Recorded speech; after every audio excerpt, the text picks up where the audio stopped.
Hello friends, welcome back to this chapter which is nature, purpose and scope of the business. आज हम try करेंगे कि आज ये चैप्टर ख़त्म ही कर दें. So let's get started quickly. Okay, so हमने अपने बिजनेस को तो समझ लिया, दूसरे इकोनॉमिक एक्टिविटीज़ को भी समझ लिया जो था हमारा प्रोफेशन एंड एम्प्लॉयमेंट. अभी हम देखते हैं बिजनेस को हम लोग क्लासीफाई करते हैं 3 एक्टिविटीज़ में, जो है ट्रेड, कॉमर्स और इंडस्ट्रीज़ को. So let's study about that. The first point is trade. अगर हम कोई भी कमोडिटी और सर्विसेज, किसी कमोडिटी और सर्विसेज के एक्सचेंज में, या कोई कमोडिटी और सर्विसेज पैसे के बदले में अगर हम देते हैं, सो उसे हम बोलते हैं ट्रेड. मगर उसका प्रॉफिट क्या होता है, उसका मोटिव क्या होता है, प्रॉफिट अर्न करना. जैसे अभी हम देख रहे हैं कि एक बिजनेसमैन क्या दे रहे हैं, पैसे सऊदी अरब को वल्ला वल्ला. क्यों? क्योंकि उसे ऑयल चाहिए, ऑयल का बैरल चाहिए. इसमें हम लोग एक्सचेंज करते हैं कमोडिटी और सर्विसेज. किसी कमोडिटी और सर्विसेज के बदले, या तो फिर कमोडिटी और सर्विसेज किसी के पैसे, कोई पैसे, या तो हम पैसे के बदले हम लोग उसको देते हैं, एक्सचेंज करते हैं, और जिसका मोटिव होता है प्रॉफिट अर्न करना. ठीक है. अगर इस वल्ला वल्ला हबीबी ने किसी से 100 रुपये बैरल, 100 रुपये पर बैरल से लिया है, सो इस बिजनेस को मैन को अगर वो बेच रहा है 150 rupees per barrel, so what is the difference, profit. So क्या कर हो रहा है, एक्सचेंज हो रहा है गुड्स का, किसके बदले, पैसे के. और क्या है हमारा मेन मोटिव, प्रॉफिट.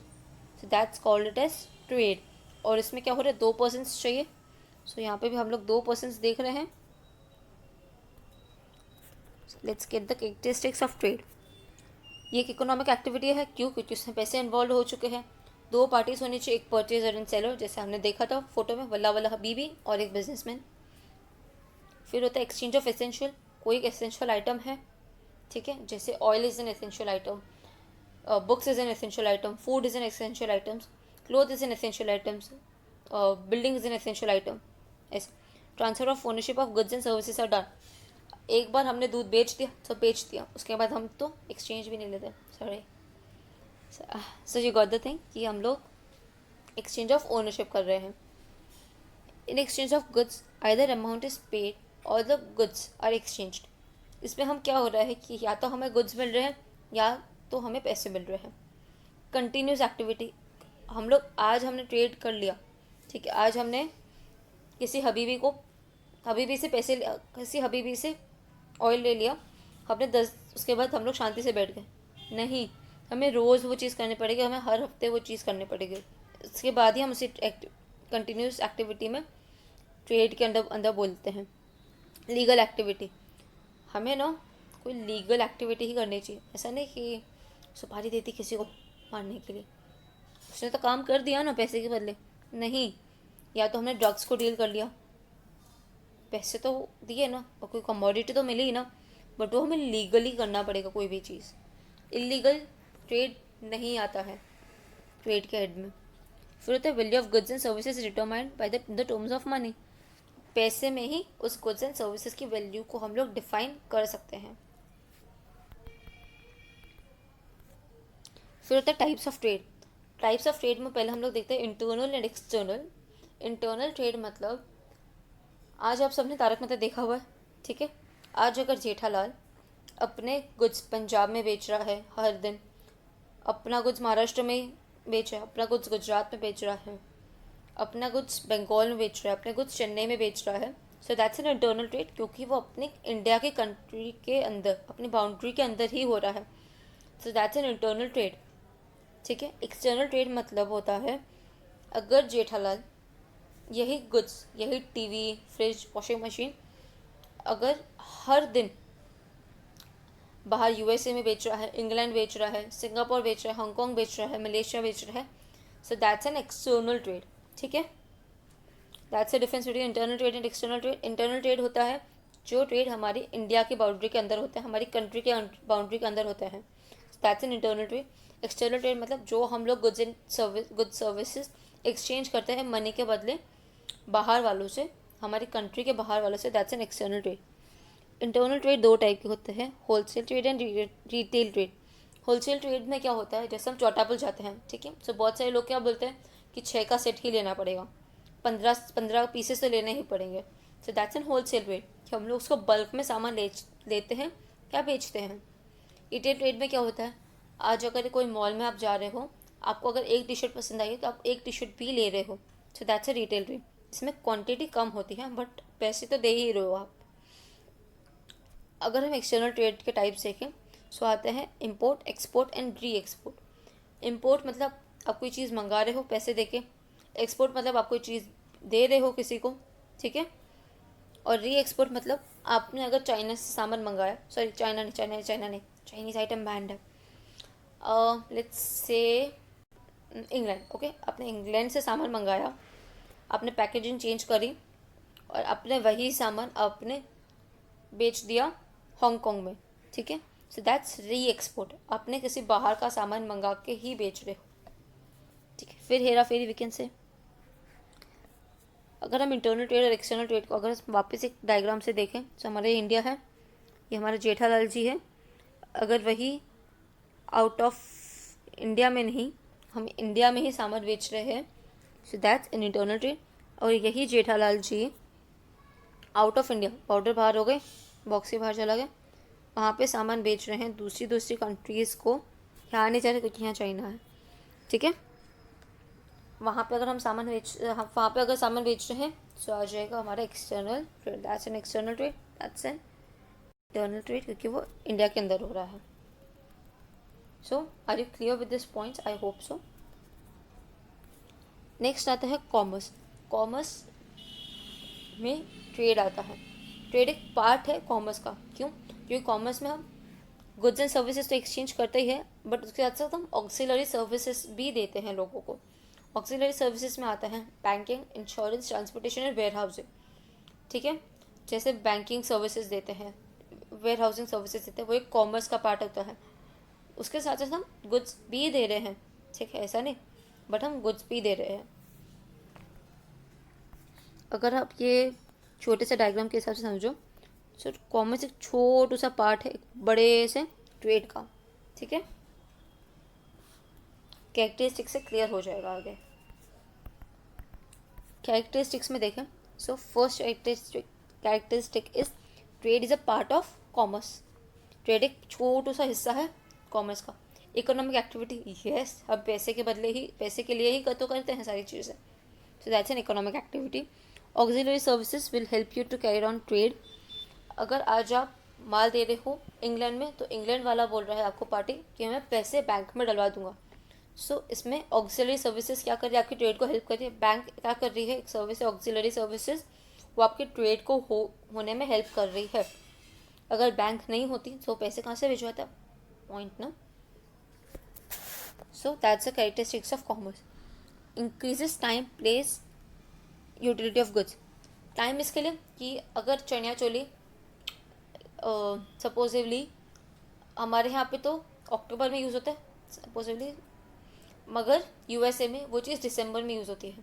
सो वही चनिया चोली जो अहमदाबाद वाले अक्टूबर में यहाँ पे बेच देंगे, सो वही चीज़ वो वहाँ पे दिसंबर में या जनवरी में वो लोग बेच सकते हैं यूएसए में। सो दैट्स द, वही चनिया चोली का टाइम चेंज होके उसकी यूटिलिटी बढ़ जाती है। सो प्लेस में भी सेम, अगर चनिया चोली आज अहमदाबाद में चाहिए सो कल हम यूएसए में बेच सकते हैं। Auxiliary services are demand oriented yet continuous. आपको हर बार उसकी ज़रूरत नहीं पड़ती है वेयर हाउस की या तो फिर बैंक की, बट आपके ट्रेड के लिए ही है वो, और डिमांड पे हो। कोई बोलता है कि हम बैंक में पैसे डलवा देंगे और कभी हम एक्सपोर्ट इंपोर्ट नहीं करते हैं, अगर हम यहाँ वहाँ से लेके बेच देते हैं सो वेयर हाउस की भी हमें ज़रूरत नहीं पड़ती है, ठीक है। If auxiliary services are available at reasonable price, then goods can be supplied to the customer at a fair price. आज अगर आपका जो सामान है आपके पोर्ट पे आ रहा है, ठीक है, कहाँ से, मलेशिया से, ठीक है, इंडिया के पोर्ट पे, वहाँ पे आपको वेयर हाउस का चार्ज देना पड़ रहा है 1000 रुपीज़, ठीक है, एक दिन का। सो क्या करोगे, आपका अब कहीं से तो वसूलोगे ना, सो 1000 रुपीज़ आपकी गुड्स की कॉस्ट इंक्रीज़ हो जाएगी। सो आप 1000 रुपीज़ या थोड़ा बहुत पैसे महंगा बेचोगे उस गुड्स को। मगर अगर यही चीज़ आपको अगर वो बोले वेयर हाउस वाला कि ठीक है तुम फ्री में रख सकते हो, सॉरी, इट्स दिस। सो अगर आपको वही वेयर हाउस वाला बोले कि नहीं नहीं, आप बोले फ्री में रख लो, बोले 10-15 दिन। सो अगर आज आपको वही वेयर हाउस वाला बोले कि नहीं, you can keep this for free for 15 days, तो आप क्या करोगे? सारा का सारा सामान 15 दिन के अंदर बेच दोगे। पॉइंट। उसके लिए आप अपने प्राइजेस भी नहीं बढ़ाओगे। So that's the point. अगर ऑक्सिलरी सर्विसेज अगर आपको सही भाव में मिल जाती है तो आप कस्टमर्स को भी आप सही भाव में आप गुड सर्विस दे सकते हो। So these were the characteristics of commerce. अभी अगर हम पॉइंट्स ऑफ डिफरेंस देखते हैं ट्रेड और कॉमर्स के बीच में, सो पहला पॉइंट आता है मीनिंग। सो मीनिंग में अगर हम देखें तो exchange of goods and services होता है मनी के रिटर्न में, ठीक है। इसमें हम ट्रेड और ऑक्सिलरी सर्विसेज भी आती है, ठीक है। यहाँ पे आप सर्विसेज की जगह पे सीरीज की स्पेलिंग है, so just check it out. बहुत सारी सीरीज देख लेते हैं, okay. So trade and commerce का फर्स्ट पॉइंट ऑफ डिफरेंस होता है meaning. Exchange of goods and services हो रहा है पैसे के बदले में, और कॉमर्स में ट्रेड तो हो रहा है, मगर आप auxiliary services for example warehouse services, banking services, वो भी आप प्रोवाइड कर रहे हो। ट्रेड का स्कोप लिमिटेड होता है, छोटू सा होता है। आप ट्रेड कहाँ पे कर सकते हो? मोस्टली अपने एरिया में ट्रेड कर सकते हो। मगर कॉमर्स का स्कोप तो बहुत बड़ा होता है, आप इंडिया में भी कर सकते हो, बाहर भी कर सकते हो, कहीं पे भी कर सकते हो।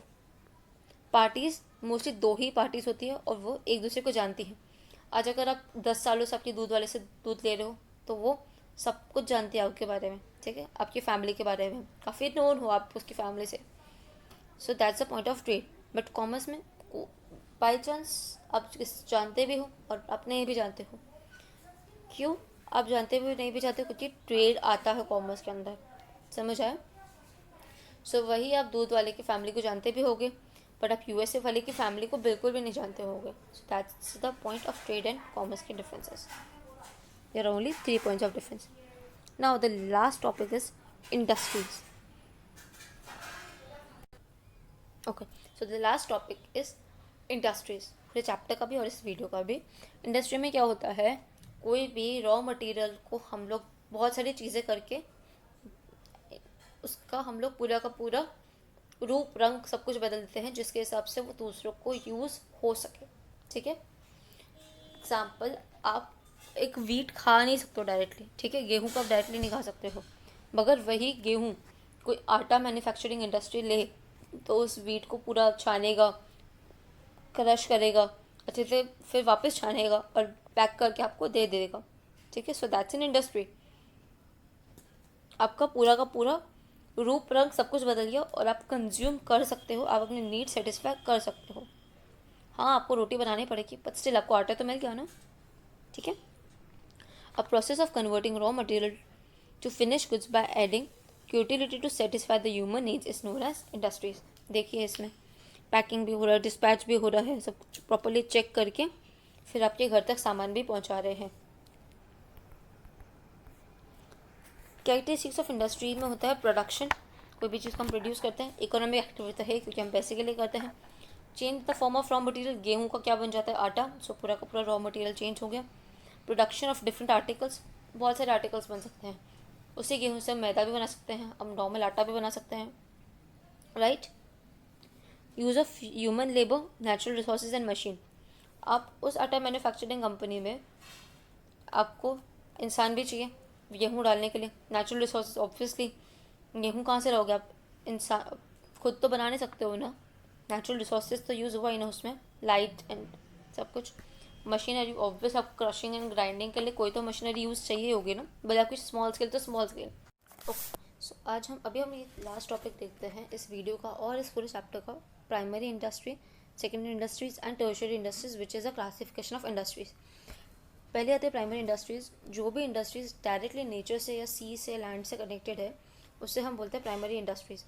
For example farming, fishing, poultry, ये सारी चीज़ें क्या है? डायरेक्टली लैंड से कनेक्टेड है। अगर आप कोई फिशरी कंपनियाँ खोल रहे हो तो उसके लिए आपको क्या चाहिए? पहले फ़िश चाहिए है ना। सो दैट्स द प्राइमरी इंडस्ट्री की आपको सारी चीज़ें उसके आगे पीछे रिवॉल्व होती रहती हैं।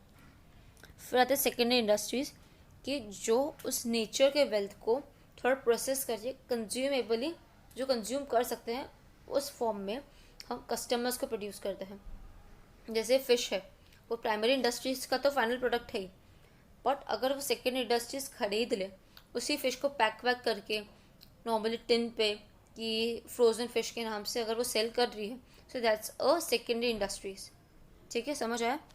सो that's a primary industries and secondary industries. Tertiary industries में अगर हम देखें, the products obtained from the primary and secondary industries are made more consumable for the customers after the different processes is known as tertiary industries। ठीक है, अगर यही fish, 10 fish अगर किसी होटल वाले ने खरीद ली, ठीक है, और रेस्टोरेंट और ताज और एनी वन एल्स एनीथिंग, अगर वो उसको अच्छे से पका रहा है, सीजनिंग कर रहा है, मैरिनेट करके आपको अच्छे से एक डिश बना के प्रेजेंट कर रहा है, so that's a tertiary industries. ठीक है, सो टर्शियरी इंडस्ट्रीज़ के अंदर आते हैं banking, transportation, warehousing services, dairy industries, cold drink industries, banking industries etcetera. If अगर हम देखें एक चीज़ को, प्राइमरी इंडस्ट्रीज़ में अगर हम बना रहे हैं गेहूँ, दैट्स अ फार्मिंग। अगर यही गेहूँ को मैदे में कन्वर्ट कर रही है हमारी सेकेंड इंडस्ट्री, और यही सेकेंड इंडस्ट्रीज़ का मैदा अगर वो टर्शियरी इंडस्ट्रीज़ केक बनाने के लिए यूज़ कर रही है और वही केक को अगर हमें सेल कर रही है, तो वो आ जाएगा टर्शियरी इंडस्ट्रीज़ में। तो दैट वाज सिंपल एग्जांपल कि जिससे प्राइमरी, सेकेंडरी, टर्शियरी इंडस्ट्रीज़ का आप समझ पाओ। सो अगर हम ये हमारा लास्ट फोटो देख लें कि प्राइमरी इंडस्ट्रीज़ में आते हैं फॉरेस्ट्री, फिशिंग, फार्मिंग, माइनिंग, ठीक है, एक्सट्रैक्ट कर रहे हैं हम लोग कोई भी जगह से। फिर आते हैं सेकेंडरी इंडस्ट्रीज़ में मैन्युफैक्चर करना।